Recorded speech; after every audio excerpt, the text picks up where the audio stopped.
Cstar Presents. We're here with Evan Woodard of Salvage Arc. Okay, I can't read my own handwriting sometimes, but how you doing today, man?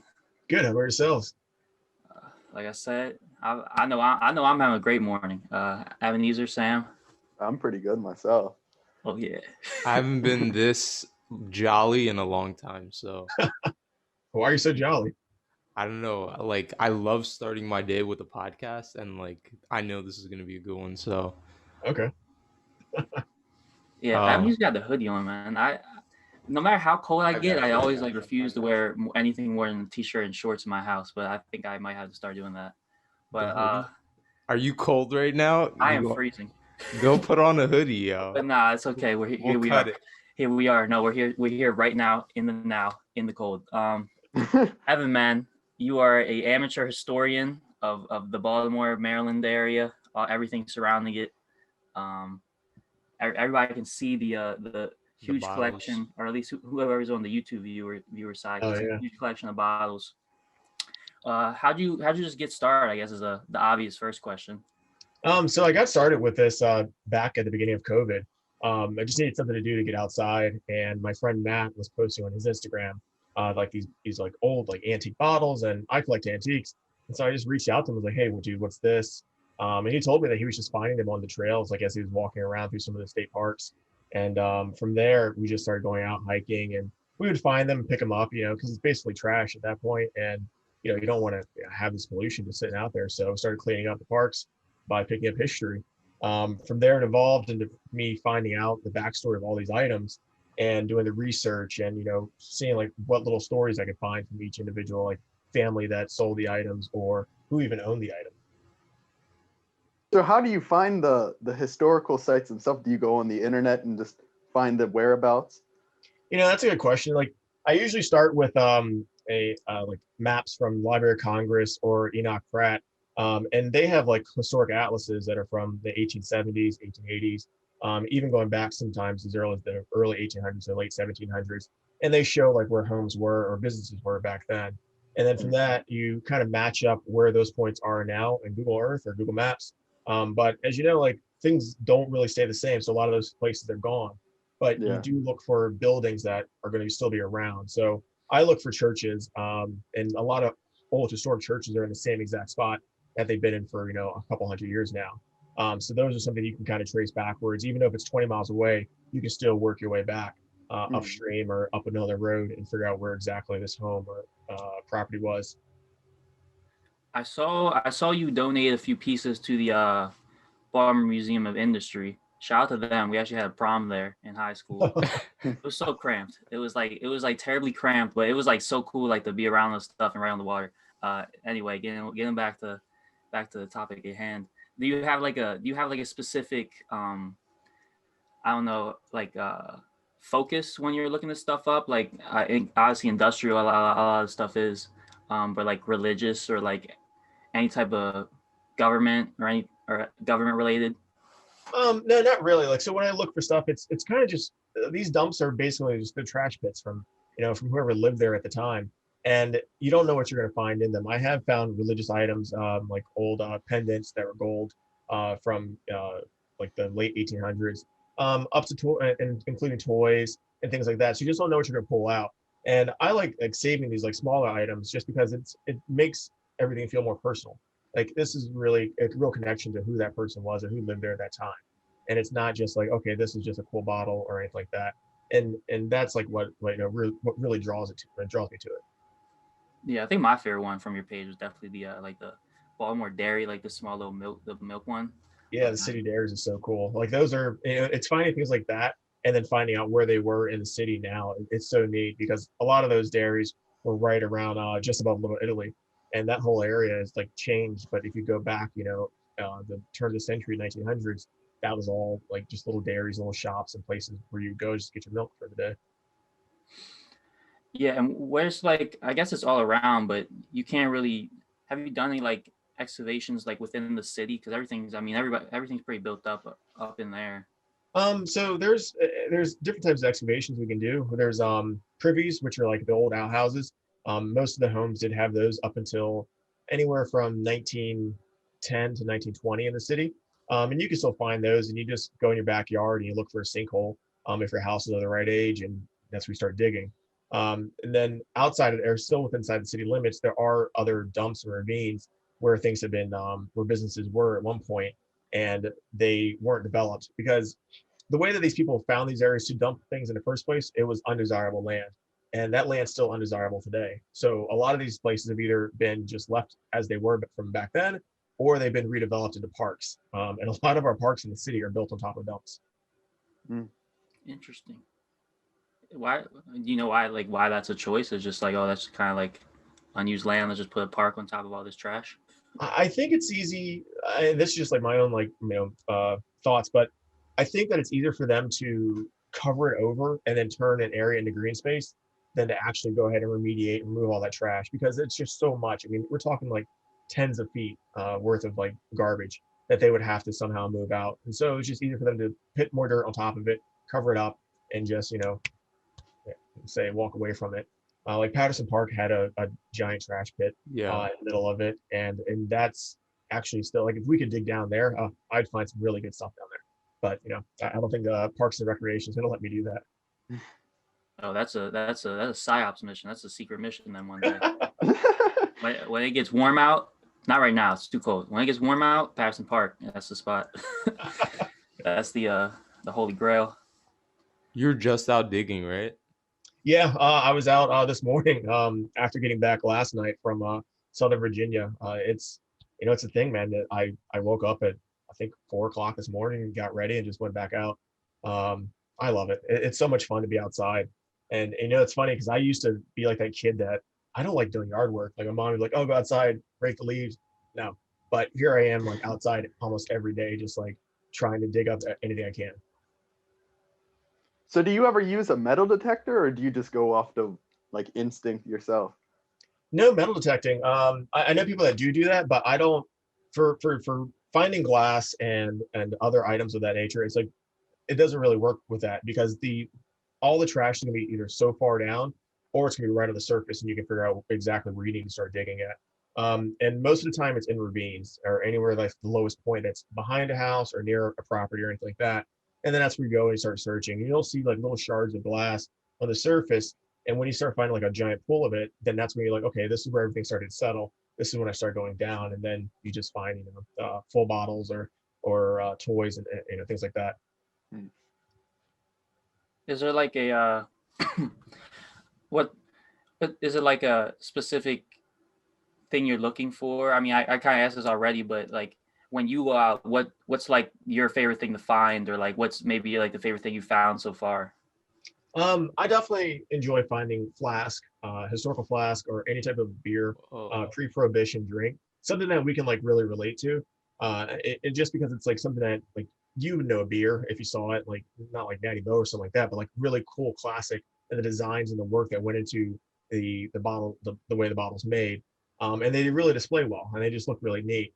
And also some of their more rare items are just glass in general, because it's just so fragile. Like that's just not going to survive out there in the woods too long, buried under dirt or buried on top of rocks or whatever else has been thrown on top of it.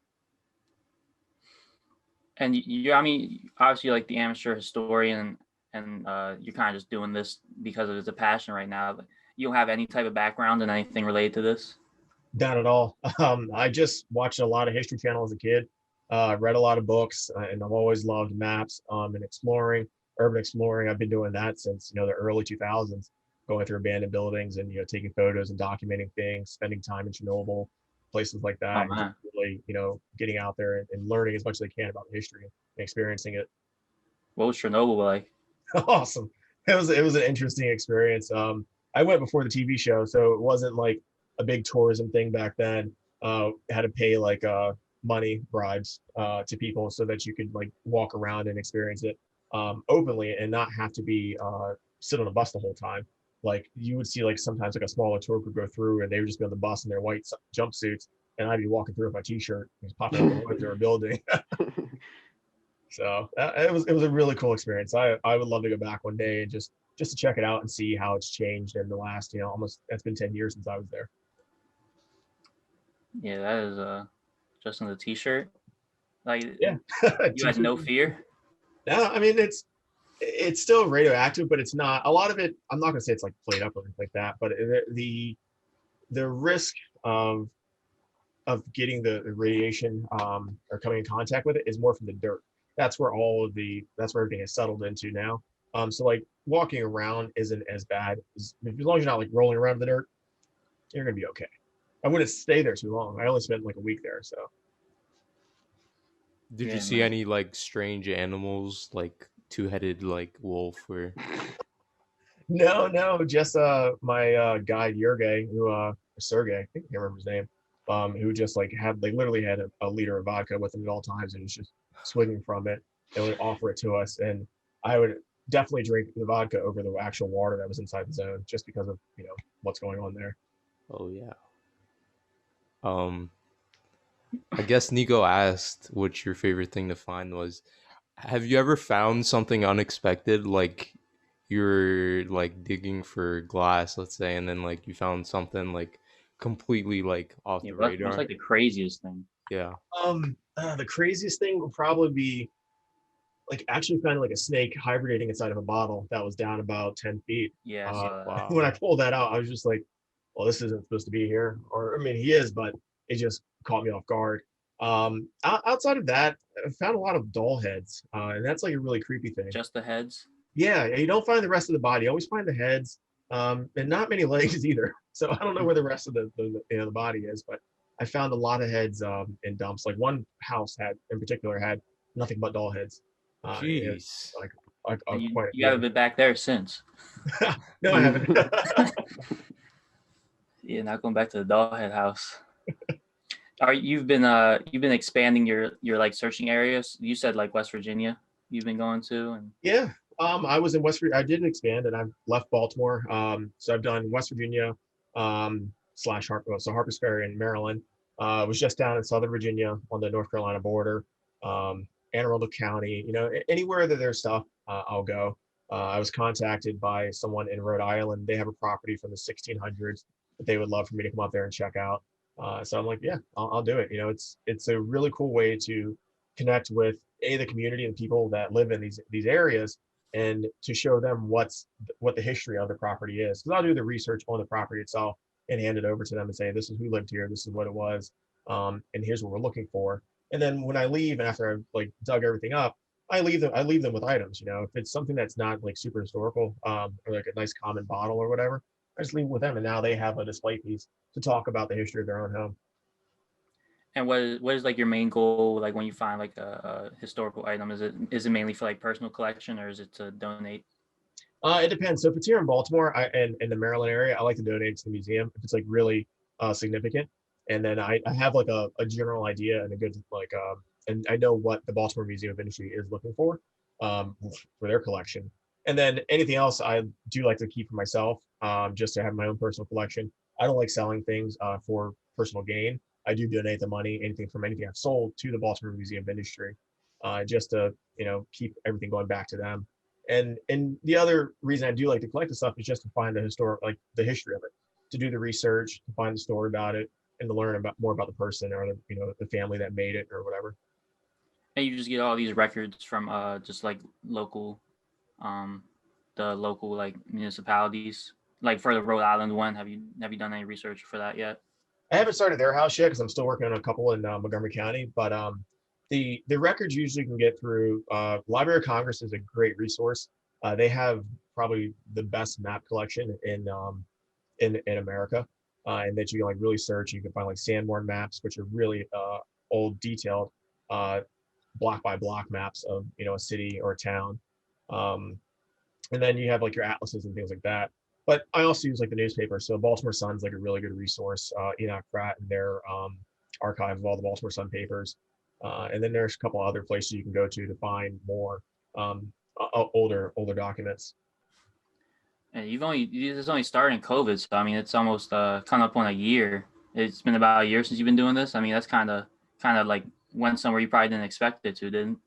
Yeah, I mean, if you had asked me back in the beginning of 2020, like what my year would have looked like, it went from hanging out with my friends to digging up stuff in people's backyards, and I definitely would not have expected that. And I'm glad that this journey has taken me where I am now. just because it's been so much fun, and it's been like a learning process for myself, and just figuring out what I really enjoy and what I find what brings me pleasure, and that's in history. It has been that. Yeah, I think like besides just showing off the cool stuff you found, pages like yours and yours specifically, obviously, is just like getting people more engaged with the history. Because I guess so in today's society, everything's so fast paced, and there's so many things to distract you from your life. It's like nobody really has time to like go back and look at what was going on before we were here, or like before their life started, or any type of history really. And I know that and I'm pretty sure everybody else on this call personally think that history is probably one of the more important subjects.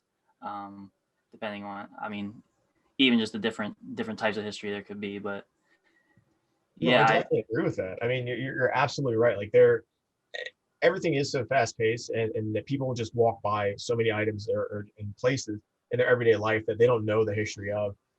When I did the research on the Patterson Park Pagoda, I had no idea that someone had tried to kill themselves off there multiple times back in the early 1900s, and then that someone had died in it back in the 1960s. Like there's just so much history that's just hidden and out of sight, but it's right there as long as you go seek it.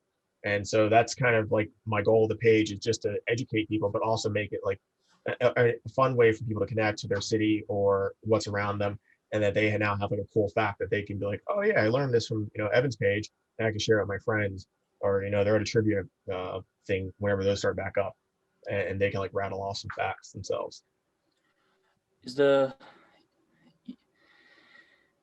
yeah I would say the I see the page progressing from just like purely like just obviously like your finds too, and now you're doing the photos and then like explanations and stuff like that, which I definitely appreciate the evolution that's coming. Do you ever have like a plan to do like a I'm forgetting the word for it, but a like a showing at the museum of everything you found, or do you have like what's your relationship with the museum, and like when did you start building that connection?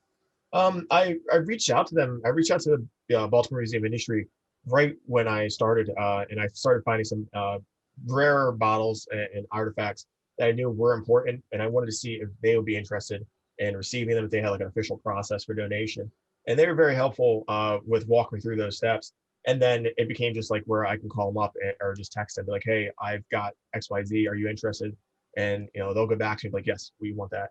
Then I clean it up and then get it. I take it over there, fill out the forms, and move on with it. But the relationship is super cool, and I love it, and I love being able to give back to a museum. I actually do feel like kind of like Indiana Jones. It's not just the going out and getting dirty and everything like that, but it's actually saving history and putting it in a place that it belongs, and a museum, so other people can experience it and can appreciate it and learn from it. But I don't Yeah, have any. Sorry about the original question. I don't have any plans for a like exhibition right now or anything like that. But that'd be awesome. yeah, that would be Someone really wants to cool. do Yeah, no, I'm definitely gonna hit them up. Like, hey, give him his own show. that. I like that. So is there like a certain era that you're most interested in, like Revolutionary War, Civil War? So as far as like in general, or like with the artifacts, I mean, just in general. World War II. Then I'm a huge World War II like nerd. I've been reading books about that since I mean, probably before I was watching like Scooby Doo. Like I just love that era.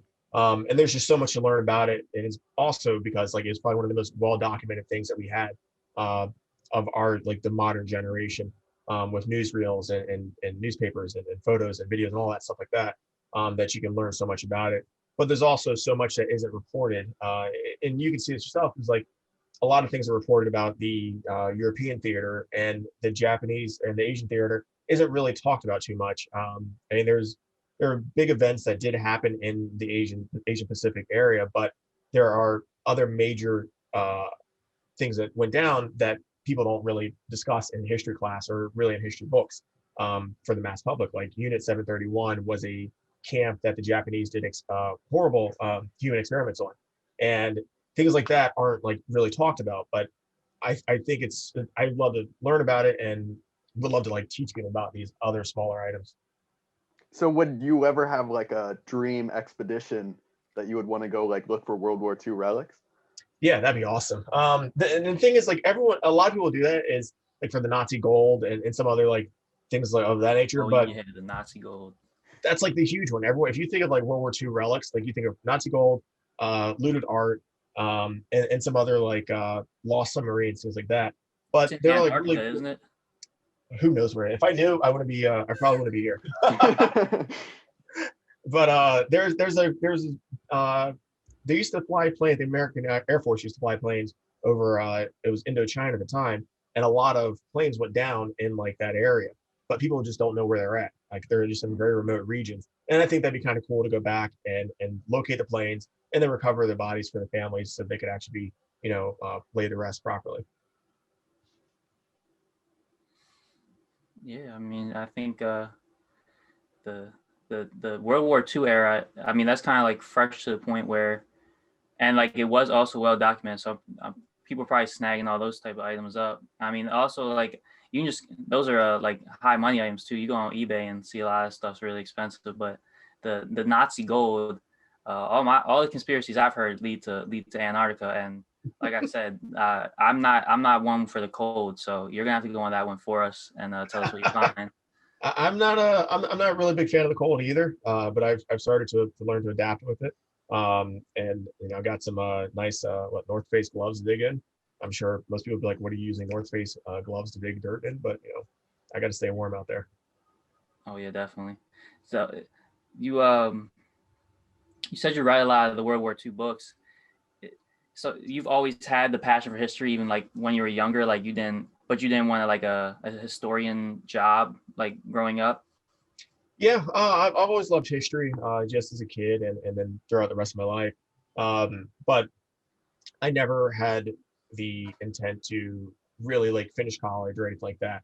I work in cybersecurity and I knew computers very well from a very young age. So I just kind of followed that path and got lucky and landed where I am now.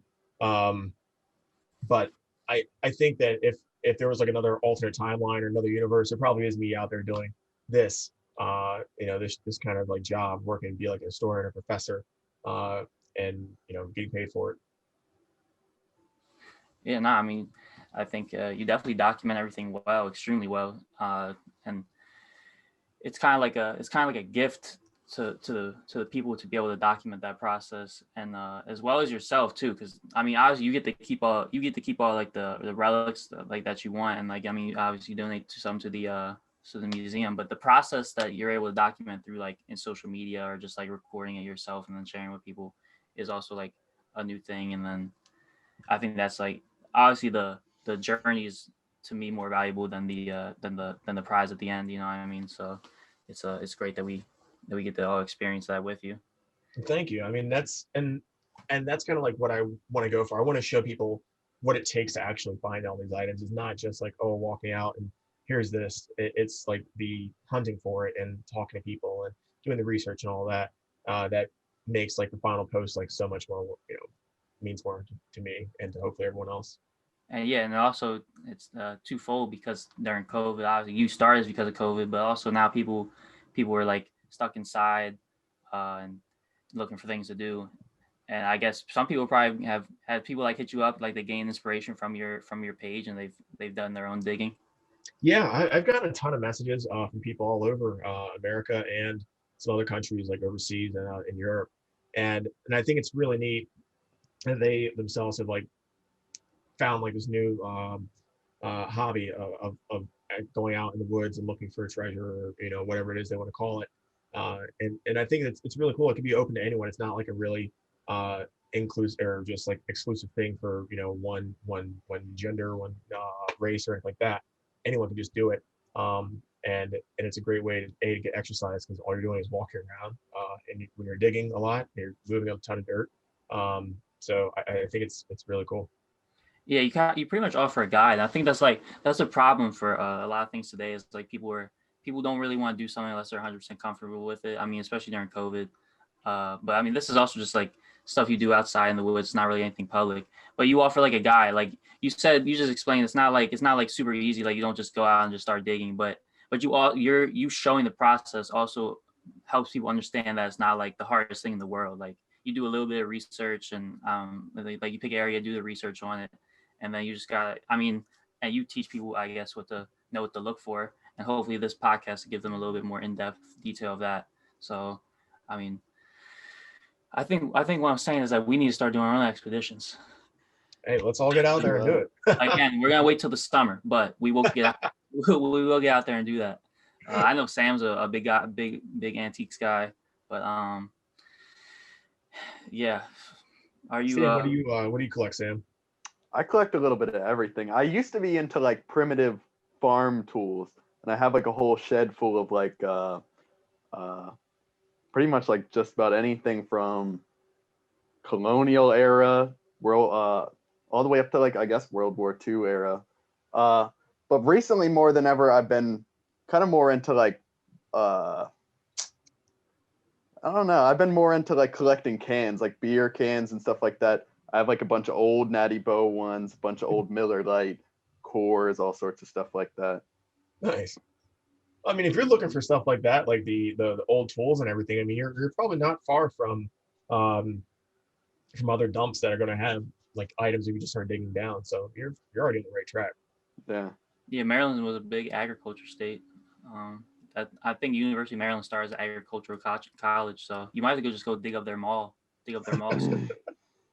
But I see like you got the Ford and the AMG flags behind you. Sam also has an antique car. So what do you got? Is that like your color? 63 Beetle. Oh no way. Yeah. Is it water cooled, right, or air cooled? Air cooled. Okay, nice. Yeah. Is that like another passion for you, cars? Yeah, I grew up around them. My dad had an old M3, and then I've had, I don't even know how many cars now, but current cars are Ford Focus RS. So that's the Ford flag, and then the Petronas flag is for Formula One. So that's like my other, like that's pretty much the only, besides football, that's the only other sport I really follow. And actual German football. Yeah, I was gonna say football as in soccer because I saw the. Because I'm not too familiar with my soccer. I was into it a lot more when I was younger, but I was like, I'm pretty sure that's definitely a soccer logo. Yeah, that's Dortmund from Bundesliga. You play? No. I played like when I was a kid. I played basketball in high school, and then that's really about it. I played football like for social sports and stuff. And that was always fun, but then COVID happened, and well, that was the end of that. You're originally from the Baltimore area, like you went to school here, and yeah, I went to Laurel, so DC area. Okay. Down there. Went to school down there, and then I lived overseas for a bit, did some work, and then I came back and decided to move to Baltimore just because I love Baltimore. It's a nice, great town to me.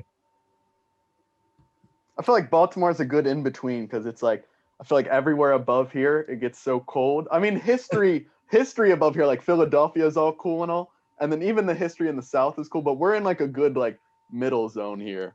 I feel like everything below us is too hot. Everything above us is way too cold. Exactly. Well, we've got good history and good weather. You know, we got the beach and we got mountains right there. So we've got everything right here in this area. How critical is the research component? Like, if I were to just go outside and start digging, I'll eventually find something, right? I mean, it depends on where you live at. Honestly, if you live in Baltimore City and you do just go outside and start digging down to the ground, you're most likely going to find something. It just like depends on what area. But the other to find like good stuff and really good items, definitely the research is going to be like key.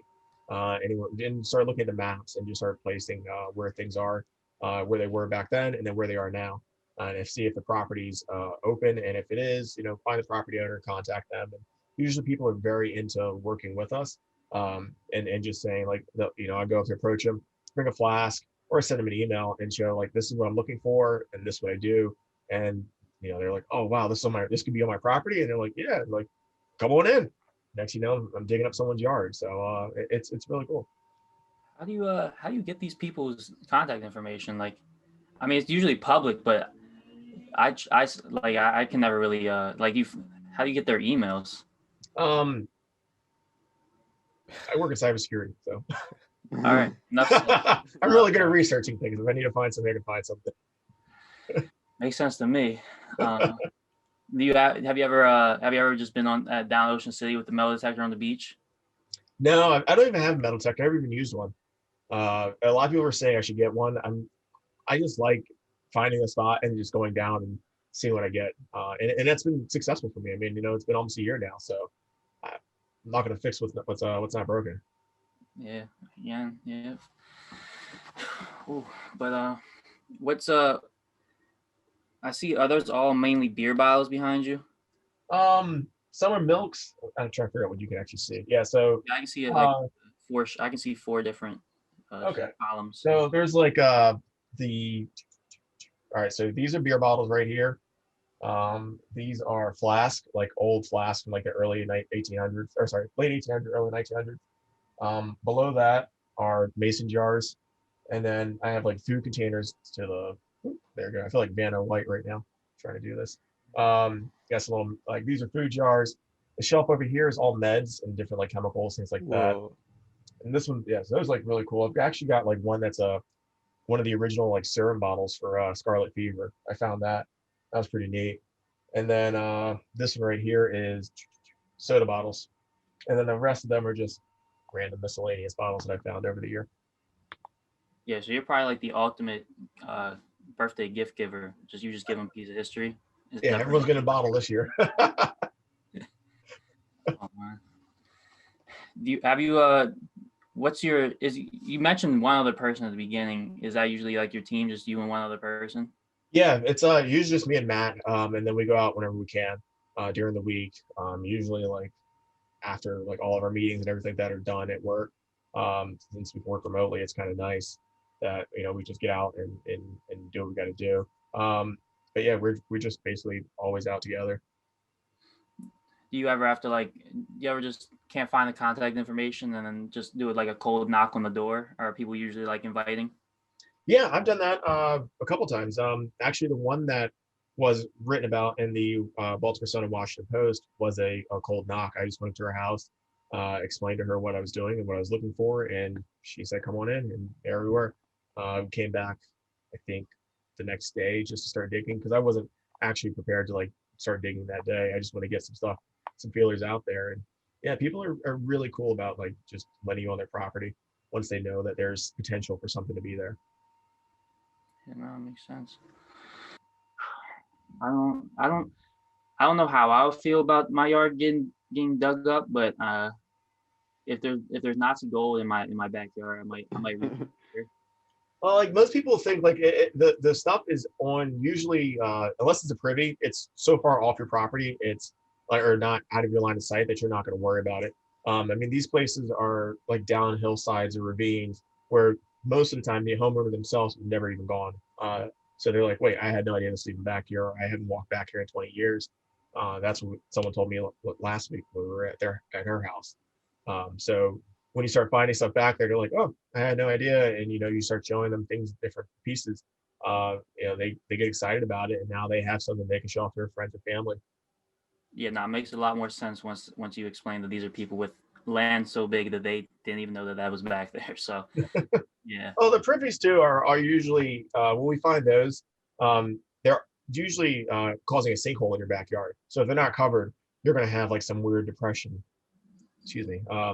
in the backyard somewhere, and people want to have that taken care of anyway. And so we offer to fill it in for them, and we'll work with them to get it either like cemented in properly or filled in. We've also worked with construction companies that they're like either redoing like a pavement lot or something like that, and we just go in and dig out what we need to do, and they'll either fill it in themselves because they have to do it anyway, or if a parking lot has a giant sinkhole in it, we patch it up the right way. Oh man, so you guys are also just civil service. You're the all over package. We got it all, I now understand why people allow you onto the property just to dig it up, because you don't only just dig it up, you actually fix it. So, yeah, we want to make sure everything looks nice and nice and fresh when we leave. Yeah, no, that's a again, like it's kind of crazy to see the progression, like because you say like beginning of COVID. I mean, like at this point it's kind of a year, like the time's kind of been lost in my head, but like it's crazy to think just reaching out to people, and also like you just mentioned working with like construction companies, like you find out like you see or like find out where construction is happening, and then like reach out to them, and they're like, yeah, you can just come and check while we're doing it. Yeah, so like we have another guy, Chris, who like is I call him the privy whisperer because he can find a privy like in 2 seconds. It's not an easy task to find those, but he What knows how exactly to is a do it. privy? Excuse me. What exactly is a privy? Like an outhouse, like where they went to the bathroom before, like the hole in the ground where they defecated into, and Yeah, I the would way to not find want it. to be a privy whisperer. Well, there's a science to finding these things because they're filled in and buried for the most part, but all the natural matter inside them decays, and that's when it causes a sinkhole. And they're lined with like wood or brick, and so there's a way you can feel where they are in the ground, but you do need to figure out where they are first before you can actually start digging down when it comes to privies. But Chris actually drives around the city and would just look for construction sites or places that are being renovated and things like that, and will then send me a message like, "Hey, can you contact these people?" So before COVID, I did real estate and commercial photography, and so I have a lot of contacts in that area. But when COVID hit and just everything just went down, and I basically shut my doors for my business, stopped doing it, and then just devoted all the time to going out looking for relics and everything. So I still had those contacts in that field, and I can use them to get into places like construction sites and things like that without having any issues. Yeah, that makes sense. But, like when you say like he finds the construction sites, and then like is it kind of like something he has to like walk around and like take a look at? These are like usually like bigger construction sites, and is it like usually I guess like there's definitely like a skill set for this because he wouldn't be the whisperer for nothing. But is it like I'm assuming it's just like small indents in the ground, and you can kind of just tell that's probably what that is. Yeah. So there's certain parts of the city where that they're going to be in just like older areas, but he also has like a very good memory and knowledge of the map system of Baltimore and where places were back in the day before they were either a larger house or a larger warehouse. That he knew that there were homes in this little space, and if you look at like construction sites, if they're pulling up the ground, they'll usually hit a privy or two, especially like in Fells Point and other places along the harbor area. When they're scraping down, they'll start pulling up the caps that were on top of the privies, and then sometimes you can just jump inside there and just grab the stuff out of there without even having to dig all the way down there, since the workers already done 90% of the work for you, and that's great. But yeah, there's so many different ways to go find like all these places. Why is there like usually so many good relics in the poop hole? Well, so they didn't since trash service wasn't like a real thing back then. There's like two reasons. It's one, people just like they go to the bathroom, and you don't turn on the light. There's no lights or electricity in those outhouses. So they go in there and they would drop something into the crapper, and they're not going to go down there and fish it out. So it would just settle down there, and it would stay down there until it was either cleaned out or until we find it. And we usually hope to find the ones that haven't been cleaned out. Surprisingly, Baltimore had a really good system of I can't remember, privy dippers, I believe is the proper term, but basically people that would go inside these holes and clean them out when they were still in use, and they would take all the soil, it's not soil, the excrement, and just like ship it off to a dump, and that's how. That's basically it. What's like most usually found there? Is it just like a wide array, or like people usually getting drunk on the toilet and it's like beer bottles? Yeah, it's just a lot of beer bottles, a lot of flask, pipes, venereal disease treatments. Like one was like a syringe that had mercury that you would inject into to treat syphilis. That sucks. Oh, man. And then I don't know, you just find all sorts of stuff down there. I mean, a lot of people also didn't probably want to drink in front of their partner or something back then, so they had to hide it. Is the smell going by now? Oh yeah, it doesn't smell down there at all. Everything's like decayed. You can tell. I'm not gonna say you can tell like what type of soil is what, but sometimes you can look at some soil like that looks like it's kind of poop, but like not. It's not like bad for you at that point. I mean, all the dirt down there. Not to the point where you can tell their diet though. You can't. Yeah. You don't know what their last supper was at this spot. You can look at some of the jars and tell, but that's about it. Oh man. Yeah, that's a shout out to the privy dippers. That is a crazy job that I do not want, and I'm glad that it's gone now. Yeah, that would have been a pretty bad job to have back then. I can't imagine doing that. Hey, but I mean, they probably stole a lot of the good stuff. So Well, they would take the glass and just dump it out at the same time with the other trash, since it was all in there. A lot of bottles weren't reused, and some things were, some things weren't. Uh, we didn't get like real good reusable bottles until the turn of the century. So things like the 1850s, 1860s, those are like the really, really good, like classic like style things that you'll find down there, like really nice embossed flask that are like just beautiful artwork on them. And that's like another thing about all this. I mean, each of these pieces is almost like a piece of artwork. You know, the time that went into it to design it and to blow it into a mold. It's a lot. yeah, I'm forgetting that like during their time, this was just a bottle. Like this was just a bottle that fell in the toilet. It's not an antique to them yet. So that's just another bottle that's in the human feces. So they probably weren't too keen on keeping any of that. No, yeah, they would just throw it out. I mean, it's crazy like what you can find down there. And marbles are really big. I don't Why do you understand think why there's a that? lot of Why do you think marbles. that is? I don't know if it's like kids just going out there like taking like their siblings like marbles and be like, screw you, I'm throwing this in the their crapper. And that's it. But I mean there are a lot of marbles down there. I think my hypothesis is like instead of like people playing on their phones, like people just had the marbles in their pocket when they went to the bathroom, just sat there tossing them, like just sat there tossing the marbles. I would imagine back then you probably would want to get off the toilet really quick because you don't want to be in there with that smell for too long. You weren't like sitting on your reading the old Baltimore Sun back in 1890 for too long. Oh, that's rough. I Yes. feel like everything back then just smelled terrible. Like just It's everything. there are articles that you can read about people either like living next to the dumps or near factories and stuff like that, and they complain about the smell all the time. One of the Gwen's Run in West Baltimore, there's a long article, like a couple articles, about how polluted the water was from that area. And you're right, like a lot of things just smell terrible. Yeah. And I was also gonna ask, have you considered starting a YouTube? Because like I would definitely watch No, content yeah, it where is YouTube. he I does. I I have tried one. looking it up. I it's so hard to, and I try to keep up like with Yeah. filming the like while I'm digging and all that, but it's hard to like move the camera around, dig, move it around. Like Yep. I'm trying to figure out like how to balance both. But yeah, it's difficult. Maybe like a GoPro rig, like you put it on your chest and then it's like first person. I did do that for a while, and then the noise of the shovel like hitting stuff got so Yeah. super annoying. I was just like, no one's gonna listen to this. I No. You might I think possibly do you do like IGTV? I think that might be like a more like viable option for like your type of content. I actually going to be start doing that. I mean, I have some out there now, but I have some videos I'm gonna start doing like weekly almost history lessons. Oh That I wow. post like on Monday, and they're just like quick hitters. Like Yeah, 1 minute or so. exactly.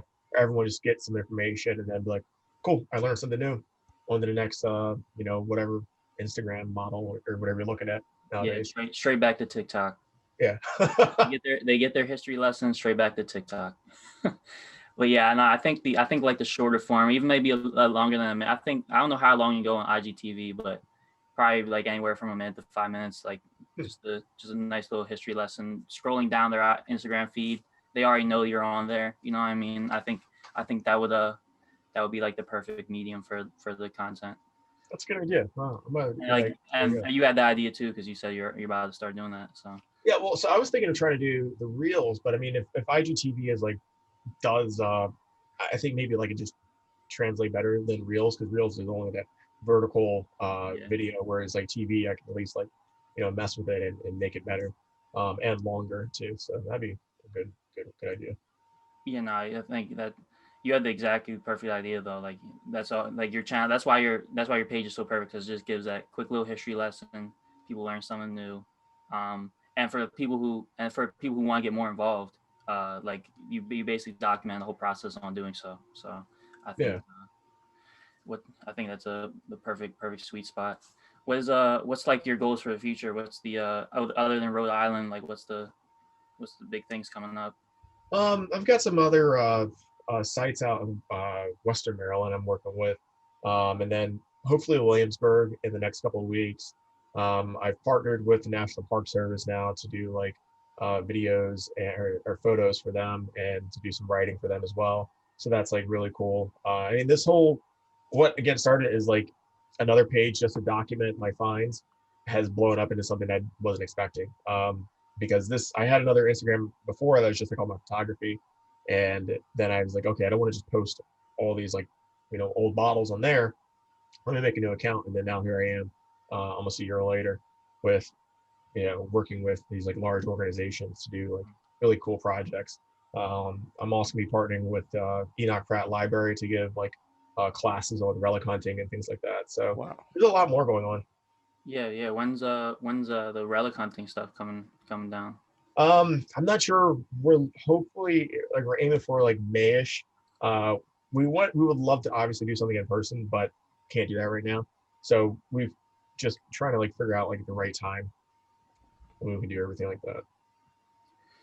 Yeah, no, I definitely like that sounds really good. And then you gotta push for that expedition at the Baltimore Museum of Industry, because I think that would be cool to see you giving a talk about this type of stuff, and then just surrounded by all the bottles that came out of the privies. Like that would just be the best day of my life. Well, hopefully when I do that, you'll be up there in the front row, all three of you. Oh, I definitely will be. Me and I definitely would be. Oh man, but you guys got any other last questions?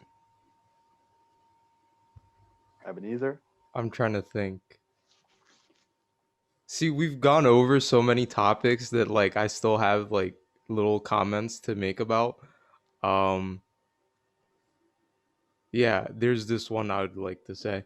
There's another like I guess historian that I watch on YouTube. His channel is called Crime Pay but Botany Doesn't, and he's geared towards more like I guess like biological like finds. And he does like more long form videos, like 30 minutes, where he doesn't really care. He'll like ramble about stuff, and it's very opinionated channel.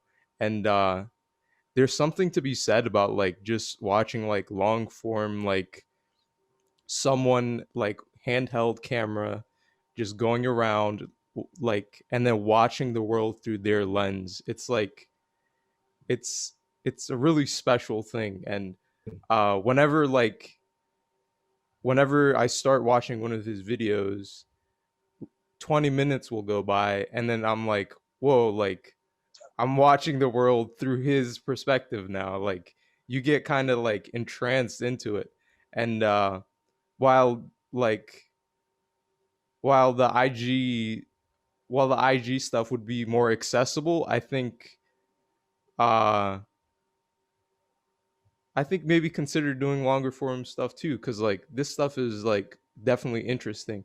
And like packing like decades of information into like 1 minute clips is like, all right, like you're doing like the impossible at that point. Like I agree with you like on the longer needing to do longer things. I want to figure out how to do it with what I'm doing out in the woods. Just like to figure out how to film myself and to not just have like the point of view from just like my chest or whatever. Because I also really can't hold something while I'm fiddling around doing other things at the same time. But I like that. And then the trying to fit a decade's worth of history or decades worth of history in a very small thing. I know how hard that is because I'm limited to 2,200 characters for every post. And there's been so many posts where I have to cut down like just and drop out information because I'll be like 5,000 characters in and I'm like, I don't know what to do here. And it sucks. And it's just like, okay, I want to be able to publish this on Instagram and still have it be quality, but I don't want to just drop out like important information. And then I feel like I'm censoring history at that point, So you're definitely onto something like making sure I get more information out there and just, just doing it however I can. I just got to figure out the proper way to do it. You were talking about your friend. Sorry to cut you off. You were talking about your friend and how like he could like he has like this special ability. It's like a superpower to find these sites. And like that's so cool to me because there are people that know like so much that's like so different from everyone else in this world. And like they they like legitimately have a superpower at that point. It's like Jarvis, like in the Iron Man suit, right? That's like what my mind kept going back to. They're like, oh, they see the world completely different. And that's why, like, watching that guy's videos, you see like his perspective on the world is like entirely different than like your average person. And I think there's gold there. All right. I'm gonna give it a try then. I'm gonna give it like a good shot and see if I can figure out a nice rig, a way to rig up the camera. So I do use a GoPro right now, and just so that I can still do it without having like the terrible sound of either my shovel hitting something. Yeah. Is that I want to be able to like talk to the cameras. I love narrating. I love talking. But I don't want to have that just be drowned out by that that scraping sound.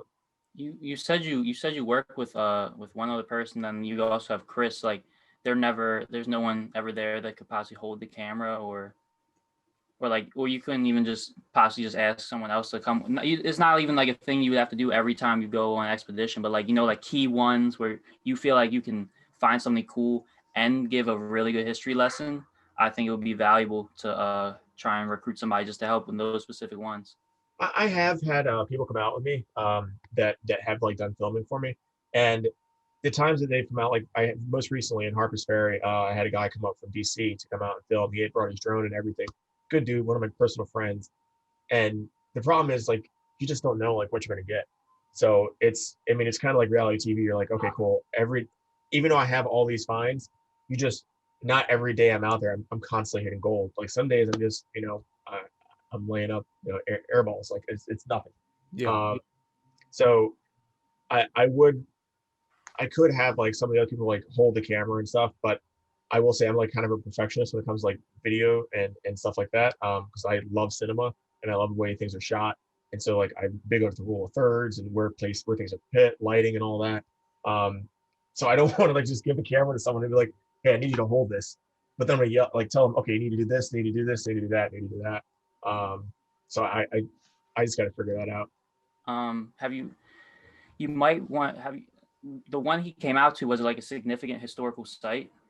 Have you ever thought about, I mean, maybe for even stuff like this, like your page is mainly right now just about like the stuff you find, and then like your recent posts, including the Patterson Park ones, have been like obviously more historical and just like a really good photo that's very aesthetically pleasing. The videos, have you considered like going in the direction of just kind of like not focusing on what you find, more so you can just create the narrative of the area, and then what you find, I mean, obviously it's still gonna be a disappointment if you don't find like the best stuff, but if that's only a part of like the series that you create, then it's not like a key factor, like you can create the narrative of just the area. And I mean, you're already a very skilled photographer, so it's not like, I don't think you would have trouble finding, for one, good shots to take, and then for two, you know your stuff, so you can definitely create a good narrative of the area, and that would allow for longer form stuff to take place. Yeah, so like just telling more of like a longer story about like wherever I'm at. Yeah, that's a good idea. And that's definitely something I could definitely do, especially if I know like if I have all the because I have all the research already. We have the permission to be there. Like, we have all the stuff in place for it. But that's just a way I never really thought about doing it. Or at least trying to take like some of the content. Yeah, and then even like it doesn't have to be all on site. Like this research isn't just like, this isn't just a 1 day process. You can incorporate just the research process and like explain to people what these old maps are and what these old maps mean, and the way about doing it within the videos as well. And I'm like, again, like the stuff you find is great, but to people might value just your overall process and like the way you think. Like Abneezer was just saying, like you get to see life through somebody else's eyes in these videos. So it would like what you find is like the treat, but like the main course would be just like your understanding of what you're doing right now. Okay. I'll take that into consideration. maybe see if I can like work some videos around that for the next couple of sites I have. Give it like a good try and see what we get. What's the video series with the national park gonna be about?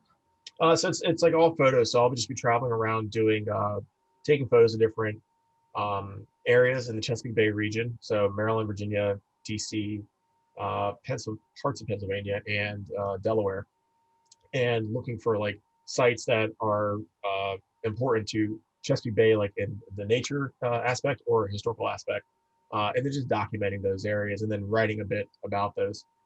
So just if I wanted to do, say for example, the historic ships of Baltimore, they go around, take photos of that, either with my drone or with my camera, or both, just get it all together and then write about the ships and tell a story about them, and so that someone that's going to be coming to the area would have an idea of what to look for and what they could be doing themselves when they come to Baltimore.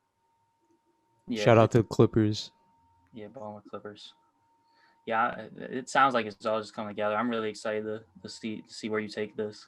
Well, thanks, man. I think this is going to be a really good year for me. There's more stuff that's definitely coming. Nothing like signed or sealed yet, but like we're getting there. So I'm excited for this year. As are we. Any last remarks, Ebenezer, Sam?